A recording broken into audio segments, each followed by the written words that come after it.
በስመ አብ ወወልድ ወመንፈስ ቅዱስ አሐዱ አምላክ አመ ዕስራሁ ወምስዑ ለሐምሌ በዛቲ ዕለት ኮነ ቅዳሴ ቤተ ክርስቲያን ለቅዱስ መርቆሬዎስ። አንድ አምላክ በሆነ በአብ በወልድ በመንፈስ ቅዱስ ስም ሐምሌ 25 ቀን በዚች ቀን ቁጥር የሌላቸው ታምራትን ድንቆችን ባሳየበት በምስር ሀገር የቅዱስ መርቆሬዎስ ቅዳሴ ቤተ ክርስቲያን ሆነ። በዚህችም ቀን የደብረ ሊባኖስ አባ ጻንሟ አረፈ። በረከቱ ከእኛ ጋር ትኑር ለዘላለሙ አሜን። በዚህችም ቀን ከኒቆምድያ ሀገር ሐዋርያዊት ቅድስት ቴክላ አረፈች። ይህችም ቅድስት በቅዱስ ሐዋርያ ጳውሎስ ዘመን ሐዋርያዊት የሆነች። ቅዱስ ጳውሎስም ከአንጾኪያ ከተማ በወጣ ጊዜ ወደ ኒቆምድያ ከተማ ሄደ። በዚያም ስሙ አፋሮስ የሚባል ምዕመን ሰው ነበረ። ቅዱስ ጳውሎስን ወስዶ በቤቱ አኖረው። ብዙ አሕዛብንም የሐዋርያዊ ቅዱስ ጳውሎስን ትምህርት ይሰሙ ዘንድ በእርሱ ዘንድ ይሰበሰቡ ነበር። ይህች ቅድስት ቴክላም በቤቷ መስኮት ተመለከተች፣ ሐዋርያዊትም ትምህርት ሰማች። እንዲህም ትምህርቱን እያደመጠች ሳትበላና ሳትጠጣ 3 ቀኖችን ቆየች። ትምህርቱንም በልቧ አደረ። አባቷና እናቷ ቤተሰቦቿም ሁሉ አዘኑ። ከምክሯም እንድትመለስ ሐዋርያው ጳውሎስን እንዳትከተል ለመኗት፣ ነገር ግን አልሰማችውም። አባቷም ዲማኖስን እርምጋኖስ ወደሚባሉ ዳኞች ሄዶ ከሰሳት። ከሕዝቡም የሆነውን ሁሉ አስረዳቸው። እነርሱም አስገደዷት፣ እነርሱም አልሰማቻቸውም። ሁለተኛም አባቷ ወደ ንጉሥ ሂዶ ሐዋርያው ጳውሎስን ከሰሰው። ንጉሥም ወደ እርሱ አስቀርቦ ስለ ሥራው ጠየቀው። ነገር ግን የሚመጣበትን ምክንያት በላዩ አላገኘም ነበር። ሐዋርያው ጳውሎስንም እንዲያስሩት አዘዘ። ይህችም ቅድስት ቴክላ ልብሶቿንና ጌጦቿን ከላዩ አስወገደች። ወደ ቅዱስ ጳውሎስ ሄዳ ከእግሩ በታች ሰገደች። በእርሱም ዘንድ እየተማረች ተቀመጠች። ወላጆቿን በፈለጓት ጊዜ አላገኟትም። በሐዋርያው ጳውሎስ ዘንድ እርሷ እንዳለች ሰዎች ነገሯት። በመኮንኑም ዘንድ ከሰሷት። እርሱም በእሳት እንዲያቃጥሏት አዘዘ። እናቷም ስለ እርሷ ሴቶች ሁሉ እንዲገሰጹና እንዲፈሩ አቃጥሏት እያለች ጮኸች። ብዙዎች የከበሩ ሴቶች በሐዋርያው ጳውሎስ ትምህርት አምነው ነበርና፣ እርሷ ግን በሚያቃጥሏት ጊዜ ልቧን አጽንታ ቅዱስ ጳውሎስን ተመለከተችው። ዳግመኛም ሲጸልይ ቅዱስ ጳውሎስን አወጡት። በላዩም በመስቀል ምልክት አማተበ። ራሷንም ወደ እሳቱ ምድጃ ወረወረች። ሴቶቹም ያለቅሱላት ነበር። ያን ጊዜ እግዚአብሔር ብዙ ዝናብን፣ በረድና መብረቅ ላከ። የእሳቱ ምድጃ እንደ ቀዝቃዛ ጠል ሆነ። ቴክላም ሮጣ ወደ ቅዱስ ጳውሎስ ተሰውሮ ወዳለበት ቦታ ደረሰች። ራሷንም ላጭታ ትከተለው ዘንድ ለመነችው። እንዲህም አደረገላት። ወደ አንጾኪያ ከተማም በሄደች ጊዜ ከመኳንንቶቹ አንዱ ሊያገባት ፈለገ። መልኳ እጅግ ውብ ነበርና እርሷም ዘለፈችው፣ ረገመችውም። እርሱም በዚች አገር ገዢ በሆነ በሌላ መኮንን ዘንድ ከሰሳት። እርሱም ለአንበሶች እንዲጥሏት አዘዘ። በአንበሶች መካከል 2 መዓልት 2 ሌሊት ኖረች። እነዚህም አንበሶች እግሯን ይልሱ ነበር እንጂ ምንም አልከፉባትም። ከዚህም በኋላ በ2 በሬዎች መካከል አስረው በከተማው ውስጥ ሁሉ አስጎተቷት። ነገር ግን ምንም ነገር በላዩ አልደረሰም። ከዚህ በኋላ ለቀቋት። ወደ ቅዱስ ጳውሎስ ሄደች። እርሱ ማረጋጋት አጽናናትም። ክብር ይግባውና በጌታችን በኢየሱስ ክርስቶስ ስም እንድትሰብክ አዘዛት። ከዚህ በኋላ ቆሎንያ ወደሚባል ሀገር ሂዳ ሰበከች። ከዚያም ሀገር ሄዳ ክብር ይግባውና በጌታችን በኢየሱስ ክርስቶስ አስተማረች። አባትና እናቷም ክብር ይግባውና ጌታችን ኢየሱስ ክርስቶስ ወደ ማመን መለሰቻቸው። ተጋድሎዋንም ፈጽማ በሰላም አረፈች። ሐዋርያው የክህነትን ተቀበለች። ሥጋዋም በግብጽ በደቡብ ሰንገር በሚባል ሀገር እስከ ዛሬ አለ። ከሥጋዋም ብዙ ድንቆች ተአምራት ተገለጠ። ለዚያም ምስጋና እኛንም በቅድስት ቴክላ ጸሎት ይማረን፣ በረከቷን ከእኛ ጋር ይኑር ለዘላለሙ አሜን። ሰላም እብል ለሐዋርያዊት ተክላ እግዚአብሔር ዘሃየላ እያቁሰልዋ አናብስት እሳት እቶን እያይለላ እስመ አምነት ትምህርተ ጽድቅ በጳውሎስ የቤላ እስከ ሀደገ ታበዊሃ ወገደፈት ቤላ። በዚህችን ቀን ባና ከሚባል ሀገር ቅዱስ እንዲንና በሰማዕትነት አረፈ። ይህ ቅዱስ ጎልማሳ ነበር። ወላጆቹም ከሀገር ሽማግሌዎች የሆኑ ምዕመናን ነበሩ። ለድሆች ይመጸውት ነበር። ከዚህ በኋላ ቅዱስ ወደ እንዴናው ከተማ ሄደ። በመኮንኑ ፊት በመቆም ክብር ይግባውና በጌታችን በኢየሱስ ክርስቶስ ታመነ። መኮንኑ በፍላጻ ይነድፉት ዘንድ አዘዘ። እንዲህም አደረጉበት። ነገር ግን ከፍላጻዎች ምንም ጉዳት አልደረሰበትም። ከዚህ በኋላ አስሮ ወደ እስክንድርያ ከተማ ላከው። ከእርሱም ጋር ቅዱስ ቢማኮስ እና ሌሎች 2 ሰማዕታት ነበሩ። የእስክንድርያም ገዢ አሰራቸው። ቅዱስ እንዲኒና ግን በአፍንጫው ብዙ ደም እስኪፈስ ድረስ ዘቅዝቆ ሰቀለው። በየአይነቱ በሆነ ስቃይም ብዙ አሰቃየው። ከማሰቃየትም በሰለቸ ጊዜ አርማ ወደሚባል ሀገር ላከው። በዚያም በወህኒ ቤት ቅዱስ ሚናስን አገኘውና ደስ አለው። እርሱም በእርሳቸውም ተጽናኑ። ከዚህ በኋላ መኮንኑ በየዓይነቱ በሆነ ስቃይ አሰቃየው። በእሳት በአጋሉት መጋዝ ስጋውን ሰነጠቀው። በብረት ምጣድ ውስጥም አበሰሉት። ጌታችንም ያለ ጉዳት በጤና አስነሳው። መኮንኑም ማሰቃየቱን በሰለቸው ጊዜ ራሱን በሰይፍ ይቆርጡት ዘንድ አዘዘ። የሰማዕትነትንም አክሊል በመንግሥተ ሰማያት ተቀበለ። ከስጋውም ታላላቅ ተአምራት ተደረጉ። ለበሽተኞች ፈውስ ተደረገ። ለእግዚአብሔር ምስጋና እኛንም በጸሎቱ ይማረን፣ በረከቱ ከእኛ ጋር ትኑር ለዘላለሙ አሜን። ሰላም እብለ ሰማዕት እንዲኒና ዘአገረ ባና እንተ አእንደፎ በአጽም መላከ እምስና በለቢ ማኮስ ሰላም ውረዝቅ ወዜና ምስለ ሰማዕት ዘጾሩ ማመ በፍና። በዚህችም ቀን ደግሞ አባ ይስሐቅ በሰማዕትነት ሞተ። ይህም ቅዱስ አምሳ ከሚባል ሀገር ነበር። እሱም የአትክልት ቦታዎች ጠባቂ ነበር። ደግ የዋህና ጽሙድ አገልጋይ ነበር። ስጋ አይበላም ነበር፣ ወይንም አይጠጣም ነበር። በሁለት ቀን ይጾም ነበር። ቅጠልም ይበላ ነበር። ድሆችና ችግረኞች ይጎበኛቸው ነበር። ከደሞዝም የሚተርፋቸውን ይሰጣቸዋል። ክብር ይግባውና ጌታችን በራእይ ተገለጠለት። ወደ መኮንን ሄዶ በቅዱስ ስሙ እንዲታመን አዘዘው። ከዚህ በኋላ ብዙ ቃል ኪዳን ሰጠው። ያዘጋጀለትንም የደስታ አክሊል ተስፋ አስደረገው። በነቃ ጊዜም እጅግ ደስ አለው። ተነስቶም ከእርሱ ያለውን ገንዘብ ለድሆች ሰጠ። ከዚህ በኋላ ይረዳው ዘንድ ወደ እግዚአብሔር ጸለየ። ወደ መኮንኑ ደርሶ ክብር ይግባውና በጌታችን በኢየሱስ ክርስቶስ ታመነ። መኮንኑ ጽኑ ስቃይን አሰቃየው፣ በእሳትም አቃጠለው። ሕዋሳቱንም ቆራርጦ ሰቀለው። በመንኮራኩርም አበራየው። ጌታችንም ያጽናናውና ይፈውሰው ነበር። ያለ ጉዳትም በጤና ያነሳው ነበር። በማሰቃየትም የተነሳ በሰለቸው ጊዜ ራሱን በሰይፍ ይቆርጡት ዘንድ አዘዘ። የሰማዕትነት አክሊል በመንግሥተ ሰማያት ተቀበለ። ከዚህ በኋላ ምዕመናን ሰዎች ከሀገሩ ሳምሳ አመጥተው ሥጋውን ወደ ስዕሉ በአማረ ልብሶች መልሰው የመከራውን ዘመን እስኪፈጸም ድረስ በመልካም ቦታ አኖሩ። ከዚህ በኋላ ውብ የሆነች ቤተ ክርስቲያን ሰሩለት። ሥጋውንም በውስጡ አኖሩ። ከእርሱም ድንቆች ተአምራቶች ተገለጡ። እግዚአብሔር ምስጋና እኛንም በጸሎቱ ይትወኘን ይርዳን፣ አሜን። ሰላም ለይስሐቅ አቃቤ አዋድ ዘቆነን ዘኢይበል ሥጋ ወንዘ ኢይሰቲ ወይነ ውስተ አውደ ስም ብዙ ደረ ተቆነነ እግዚአብሔር እግዚእ ከመ ይሰፈው ኪዳነ ትፍስሕተ ሰማያት አድማስ ዘአልቦ ሐዘነ። ዳግመኛ በዚች ቀን በድሜራ አቅራቢያ ድንድል ከሚባል ሀገር ቅድስት ኤላርያ በሰማዕትነት ሞተች። የዚች ቅድስት ወላጆቿ ደጎች ምዕመናን ነበሩ። እርሷም በሥጋዋና በነፍሷ የነጻች ነበረች። ሁልጊዜም ትጾምና ትጸልይ ነበር። 11 ዓመትም በሆናት ጊዜ እርሷ ቆማ ስትጸልይ ጌታችን ታላቅ ብርሃን ገለጠላት። የመላእክት አለቃ ቅዱስ ሩፋኤልም ተገልጦ እንዲህ አላት። ተጋድሎ ተዘርግቶ ሳለ ክብር ይግባውና በክርስቶስ ስም ለሚጋደሉ አክሊሎች ተዘጋጅተው ሳሉ አንቺ ለምን ከዚህ ተቀምጠሻል? አላት። ይህንም በሰማች ጊዜ ደስ አላት። ገንዘቧንም ሁሉ ለድሆች ለችግረኞች ሰጥታ ጣ ወደሚባል ሀገር ሄደች። ከዚህ ሰርስና ወደሚባል ሀገር ሄዳ በመኮንኑ ፊት ክብር ይግባውና በጌታችን በኢየሱስ ክርስቶስ ስም ታመነች። ጌታችንም ሳኑሲ ለሚባል ሰው ስለዚህ ቅድስት ከእርሷ የሚሆነውን ነገረው። በአያትም ጊዜ በእርሷ ደስ አለው፣ አረጋጋትም፣ ልቧን ማጽናናት። መኮንኑም ታላቅ ስቃይን አሰቃያት። ሥጋዋን ሁሉ ሰነጣጠቀ። በእሳት ያጋሏቸውንም የብረት ችንካሮች በሥጋ ውስጥ አቸነከሩ። ከዚህ በኋላ ከ500 ባልንጀራሞች በሰማዕትነት ጋር አሰራት። በመርከቦችም ከእርሱ ጋር ወሰዳቸው። እነርሱም በመርከብ ሲጓዙ አንበሪ መጥቶ ከእናቱ እቅፍ አንዱን ሕፃን ልጅ ነጥቆ ወሰደ። እናቱም ከእርሱ በቀር ሌላ ስለሌላት እጅግ አዝና አለቀሰች። ይህችን ቅድስት አይታ ራራችላት። ስለ እርሷም ጌታችን ለመነችው። ጌታችንም አንበሪውን አዘዘውና ሕፃኑን ደህና እንዲሆን ወደ እናቱ መለሰው። ምንም ጥፋት አላገኘውም። ከዚህ በኋላ ሕዋሳቷን ቆራረጡ። የእጆቿንና የእግሮቿን ጥፍሮች ነቀሉ። ምላሷንም ቆረጡ። እግሮቿንም በብረት ጭንካሮች ቸነከሩ። በብረት አልጋም ላይ አስተኝተው ከበታቿ እሳትን አነደዱ። ነገር ግን ምን ጥፋት አልደረሰባትም። ክብር ይግባውና በጌታችን አድኗታልና። መኮንኑም እርሷን ከማሰቃየት የተነሳ በሰለቸ ጊዜ ራሱን በሰይፍ እንዲቆርጡ አዘዘ። የሰማዕትነት አክሊልን በመንግሥተ ሰማያት ተቀበለች። እግዚአብሔር ምስጋና እኛንም ይማረን፣ በረከቷም ከእኛ ጋር ይኑር ለዘላለሙ አሜን። ሰላም ለኢራርያ ህላዌ ስጋን ተሬሲ ከመነግዶ ፈላሲ በእንተ ዘተወክፈት ጻማ እንዘብሲ ጽብስቶ በጽና ከመብሲ መንግሥተ ሰማያት ዘላቲ አስቲ እግዚአብሔር አርአዮ ለአባ ባሳኑሲ። በዚችም ቀን እስክንድሪያና ከባያራ አውራጃ ቀራቁስ የሚባል መንደር የከበሩ ቴክላና ሙይ ሰማዕትነት ሆኑ። እሊህም ቅዱሳን ቀራቁስ በሚባል መንደር በአንድ እግዚአብሔርን በምትፈራ ሃይማኖት ሴት ዘንድ አደጉ። ወደ ባህር ዳርቻ ባለፉ ጊዜ የክርስቲያን ወገኖችን ሲያሰቃያቸው መኮንኑም አዩት። እነዚህም ደናግል ስለ ልቡ ደንዳናነት አደነቁ። ያን ጊዜ እግዚአብሔር መልአክ ተገለጠላቸው።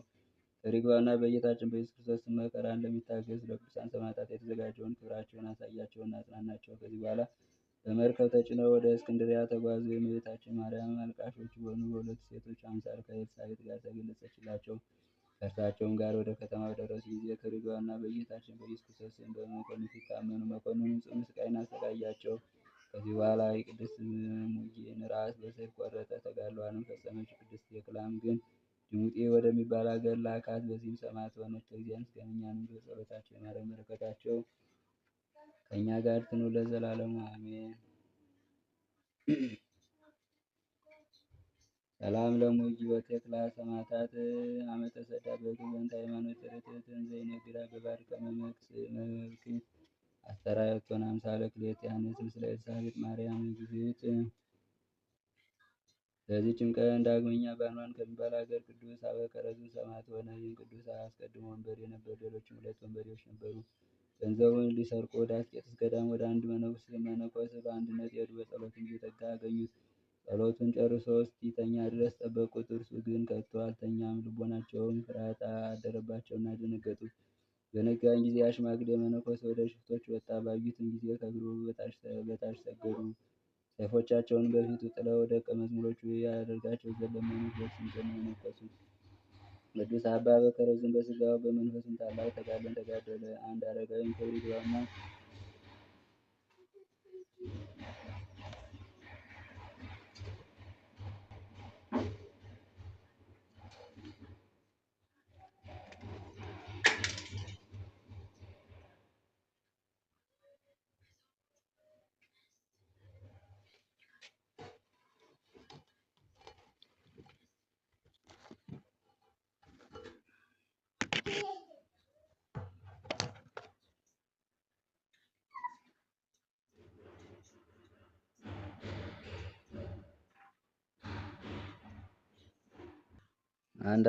ክብር ይግባውና ስለ ጌታችን ኢየሱስ ክርስቶስ ስም ሰማዕት ይሆን ዘንድ እንዳለው ነገረው። ከ7 ዓመት በኋላም ሰይጣን በክርስቲያን ወገኖች ላይ መከራን አመጣ። አባ በከረዝም ተነስቶ መንፈሳዊ አባቱን እጅ ነስቶ ከእርሱ ቡራኬ ተቀብሎ ኒቅዮስ ወደሚባለው ሀገር ሄደ።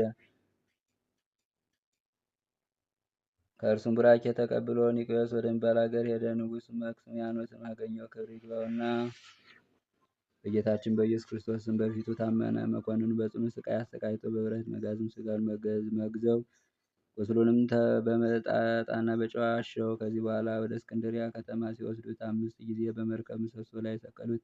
ገመዶቹም ተበጠሱ። ከማስ በተሰራ ጋን ውስጥም አድርገው ከባህር ጣሉት። ከእግዚአብሔር የተላከ መልአክ ከባህር አውጥቶ ወደ ገምኑዲ ከተማ እንዲሄድ አዘዘው። ሄዶም ብንዋን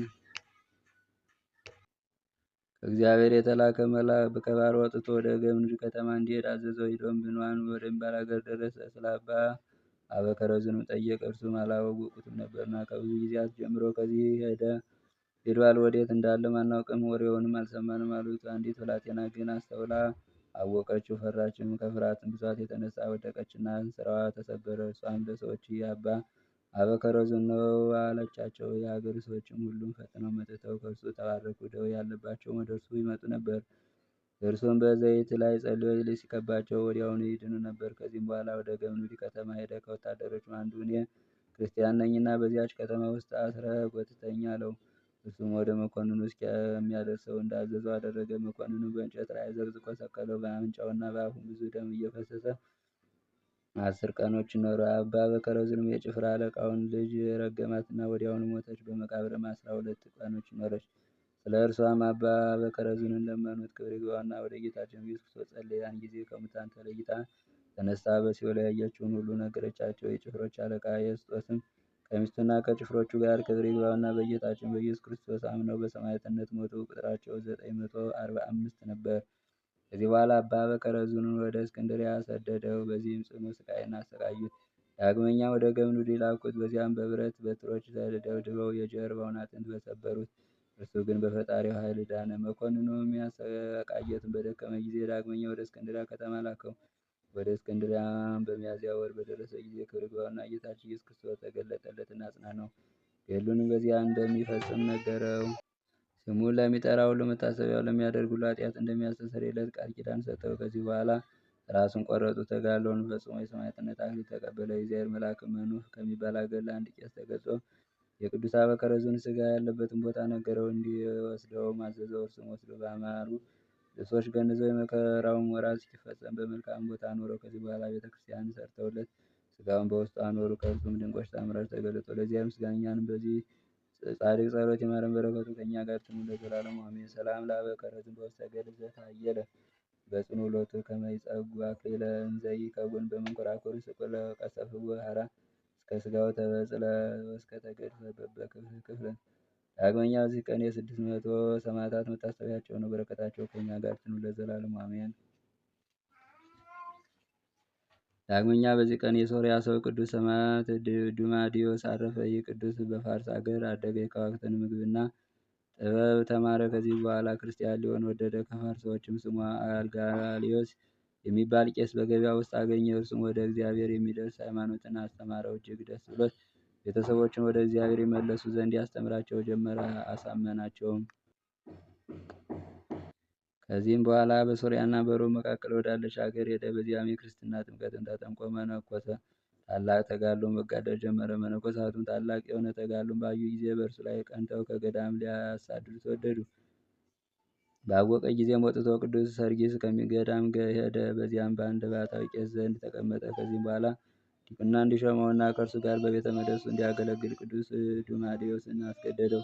ትእዛዙን መተላለፍ ባልተቻለው ጊዜ ዲቁና ተሾመ። አረጋዊ ቄስም በመሰዊያው ላይ በሚሰየም ጊዜ በቅዳሴው እኩሌታ በመሥዋዕቱ ላይ ርግብ ስትወርድ ቅዱስ ዱማዲዮስ ያያት ነበር።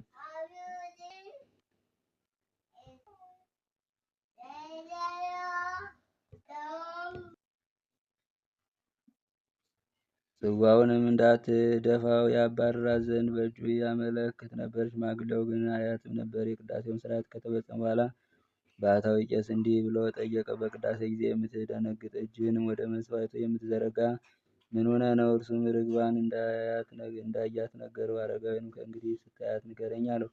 ከዚህ በኋላ ባያት ጊዜ አባቴ ሆይ ያች ርግብ መጣች ብሎ ነገረው። ሽማግሌው ግን አላያትም። እጅግም አዝኖ በእግዚአብሔር ፊት ሰገደ። ያችንም ርግብ እስከሚያያት ድረስ ፈጽሞ ይጸልይና ይማልድ ነበር። ያች ርግብ መንፈስ ቅዱስ እንደሆነ ያውቅ ነበርና።